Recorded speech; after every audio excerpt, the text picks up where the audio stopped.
অনেক তাড়াহুড়োর মধ্যে দিয়ে আমি আচার দিয়েছি। আচার দেওয়ার জন্য যা যা মশলা লাগে আমার কাছে বেশি কিছু ছিল না, হাতের কাছে অনেক তাড়াতাড়ির মধ্যে দিয়ে দিলাম, তো এই জন্য যা যা ছিল তাই দিলাম। তো ওইগুলো আগে টেলে নিয়েছি, এরপর এই যে হাম্বল ডিশের মধ্যে থেতলিয়ে নিয়েছি। ওর সরষের তেল দিয়েছি, সরষের তেলের মাঝে একটু আস্ত ধনিয়ার গুঁড়ো মানে পাঁচফোড়ন দিলাম আর কি। আমার কাছে পাঁচফোড়ন ছিল, তো আমার কাছে আস্ত রসুন ছিল না, এই জন্য দিতে পারি নাই। বাটা রসুন ছিল, বাটা রসুন দিয়েছি 2 চামচের মতো। তারপরে এগুলোকে ভালোভাবে নেড়ে ছেড়ে এরপর কাঁচা আমগুলো কেটে রেখেছিলাম, আগে থেকেই ভিজানো ছিল। আমি প্রায় 4-5 ঘন্টার মতো ভিজিয়ে রেখেছিলাম। এরপর এগুলোকে লবণ পানির মধ্যে ভিজিয়ে রেখেছিলাম আর কি। পরে এগুলো অনেকক্ষণ পরে জড়িয়ে রেখেছিলাম, এরপর এগুলো দিলাম আর কি। এরপর হচ্ছে লবণ দিয়েছি স্বাদ মতো, চিনি দিয়েছি প্রায় 1.5 কাপের মতো, কারণ আমগুলো এত বেশি টক ছিল না এই জন্য আর কি। তো সবগুলো একসাথে মিশিয়ে নিলাম।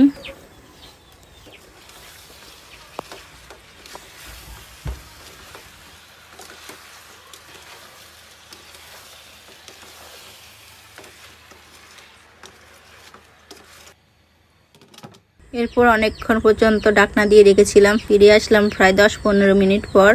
এরপর আমার কাছে কাশ্মীরি মরিচের গুঁড়ো ছিল, একটু কালার আসার জন্য কাশ্মীরি মরিচের গুঁড়ো দিয়ে দিলাম। কাশ্মীরি মরিচের গুঁড়ো দিয়ে আবার ভালোভাবে নেড়ে ছেড়ে আবার রেখে দিলাম অনেকক্ষণ পর্যন্ত।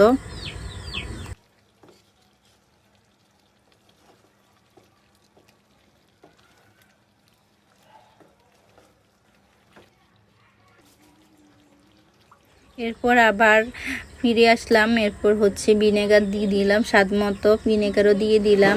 ভিনেগার দিয়ে দিলে আচারটা অনেক দিন থাকে, এই জন্য ভিনেগার দিয়ে দিয়েছি। প্রায় শেষ হয়ে যাওয়ার আচার হয়ে যাওয়ার শেষ সময়ের মধ্যে দিয়ে দিয়েছি। আমার মনে ছিল না, এই জন্য একটু দেরি হয়ে গেল আর কি। আপনারা চাইলে আরও আগে দিতে পারেন। তো আচারটা অনেকটাই হয়ে আসছে, এরপরে দিয়ে দিলাম আগে থেকে থেতলিয়ে রাখা মশলাগুলো। তারপর চিলি ফ্লেক্স করে রেখেছিলাম আগে থেকে শুকনো মরিচ দিয়ে, তো ওইগুলো দিলাম আর কি। আস্ত মরিচ দিলে একটু আরও সুন্দর লাগে, তো আমার কাছে চিলি ফ্লেক্স ছিল, ওইগুলো আমি দিয়ে দিলাম। তো সবগুলো একসাথে মিশিয়ে নিলাম। আচারটা খেতে কিন্তু অনেক বেশি ভালো হয়েছে।